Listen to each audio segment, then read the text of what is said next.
Hey guys, I'm here from Transformers and Video Games, and welcome back to the channel. Today we're going to be taking a look at my Machine Robo series MR-25 Eagle Robo, also known as GoBots Leader-1.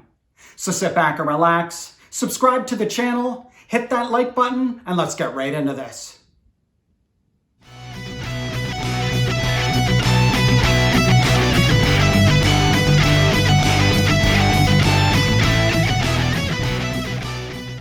For a little bit of background information on this figure, it was originally released in Japan's Machine Robo series as MR-25 Eagle Robo and was later brought to North America by Tonka and released in 1983 as Leader-1 in the GoBots line. It was later reissued in 1985 with a very different looking blue and white color scheme, but still under the name Leader-1. When it comes to the GoBots, it's probably one of the best known and most recognizable GoBots, thanks to the Hanna-Barbera Challenge of the GoBot series from the 80s, where he was the leader of the Friendly Guardians. Here's a quick look at the box, since I actually have the packaging for this one. On the front, you can see that there's a nice looking picture of the figure in robot mode. It says Machine Robo Series MR-25 on the left, and we've got the Bandai logo in the bottom right corner. On the back, of course, they've shown the figure in vehicle mode. One thing that I've always really appreciated about the Machine Robo versions of these figures is the collector-friendly packaging. You don't have to destroy the box to remove the figure, and if you don't feel like displaying it loose, you can put the figure back in the box for storage or display it mint in package. One nice little bonus is that much like the G1 Transformers of this era, it came with this tiny catalog so that you could see the other Machine Robo figures that were available. Here on side 1, we've got the first 26 figures in the series. Now, I'm not going to spend any time looking at this insert in any detail, so please feel free to pause the video if you want to take a closer look. Then, flipping it around to the back, we see the remaining 14 figures in the series. For anyone who's interested, the very first review that I did on my channel was of MR-32 F1 Robo, also known as GoBots Slicks. Feel free to check out the video, and as always, leave me a comment letting me know what you think of the figure and of its rather complicated transformation. Okay, so now that we've gone through a brief history of Eagle Robo and taken a look at the packaging, let's get back to the star of the show, which is of course the figure itself. Eagle Robo is a small gray F-15 Eagle jet fighter, which is where the name Eagle Robo comes from. In case you didn't already know, generally speaking, the vehicle modes are where the majority of the smaller Machine Robo figures get their names. For the most part, the jet mode is made out of gray plastic, but the center section where we see the two stickers is actually painted die-cast metal, which contributes to the weight of the figure and is heavier than you might think considering its small size. Speaking of the painted die-cast metal parts, they've actually done a nice job at matching the paint to the gray plastic of the figure. I love the molded detail that they've included on the body of the alt mode. If you look closely in the light, the entire lower half of the jet has some really nice panel line details that really adds to the realism of the jet mode. The smoke-colored cockpit helps break up the monotone gray color of the jet, and if you look closely in the light, you can see that they've added some nice sticker details inside the cockpit. Unless my eyes are playing tricks on me, I can see a pilot seat and various instruments and gauges on the control panel in the front. I don't think that they needed to do this, but sure appreciate that they did. Looking at the tail end of the alt mode, the jet thrusters are a painted die-cast metal, which looks great, and I think the additional weight in the lower section helps add to the stability of the figure in robot mode. The underside of the jet is about as clean as it gets in terms of it being a robot in disguise. There's literally no robot kibble here to speak of. The date stamp on mine says MR-25, copyright Bandai 1983 Japan. But from what I've seen, there are several different official date stamp variants for this particular figure. My advice for collectors to avoid getting ripped off would be to just make sure that the figure that you're looking at actually has a date stamp. When it comes to knockoff GoBots, my experience is that they usually have no markings at all, or some of them just have the word Taiwan stamped somewhere on the figure.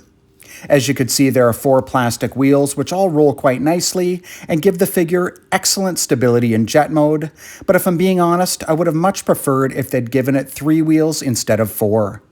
I just think that it would have been more realistic, and considering that there's space under the cockpit where they could have added a third wheel, I don't know why they didn't. Overall, this is a very successful jet mode, but that small nitpick would be my only complaint. Now we'll get into the transformation. First, pull the legs down until you hear a satisfying click.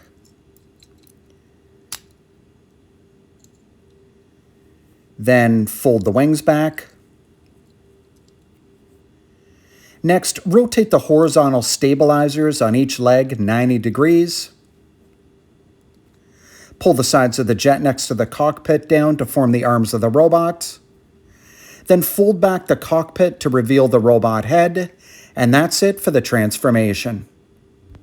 So here we are with the figure in robot mode, and I've got to say that for a smaller sized figure of this era, they've done a great job on it. His head looks pretty cool, although if I'm being honest, it's a little bit on the small side. He's got a gold-colored visor, and his mouth section always reminded me of some sort of oxygen mask that he might use while in flight. On the robot's chest, we can see that the two stickers that were air vents in jet mode now act as chest details, and there's another sticker that forms his abdominal region. Below that, his waist and thighs are a painted die-cast metal. I think that the black paint that they've used successfully breaks up the predominantly gray color of the robot mode.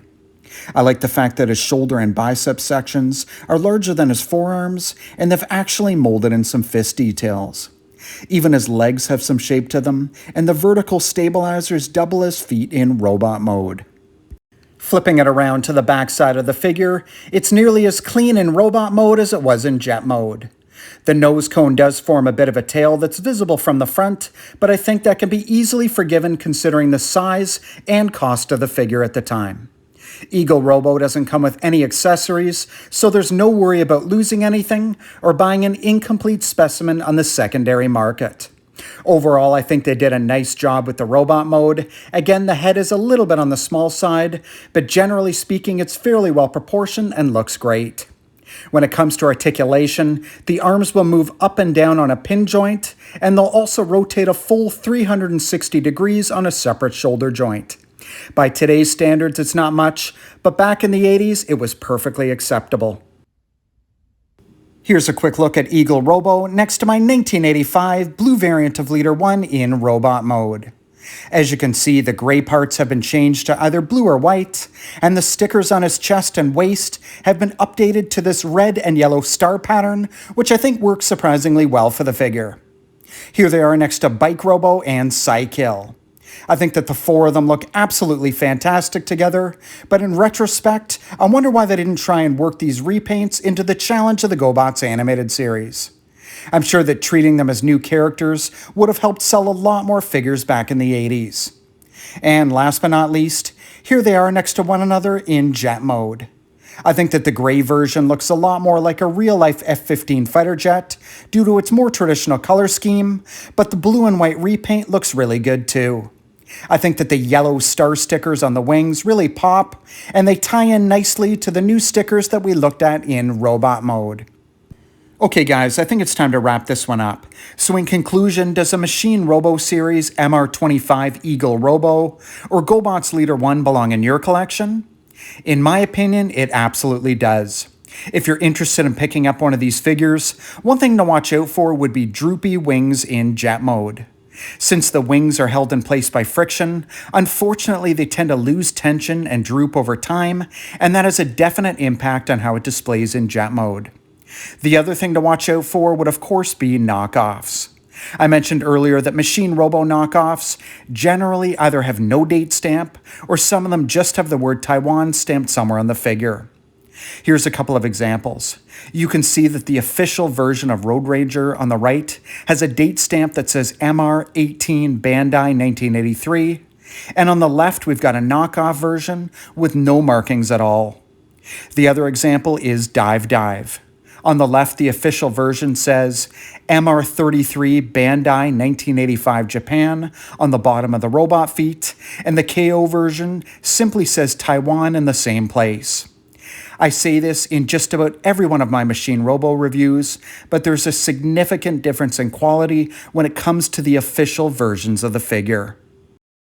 If you like GoBots, why not check out the GoBots and Machine Robo playlist on my channel. The last review that I did before this one was Spacey, who's a little white NASA-style space shuttle, and who was actually a female character on the Challenge of the GoBot series. If you're into G1 Transformers, I've recently done a video discussing the old G1 mail-away Transformers promotions, where I featured the rare Autobot G1 Time Warrior watch. Anyways, thanks again for taking the time to check out my collector's guide to vintage 1980s GoBots. Take care.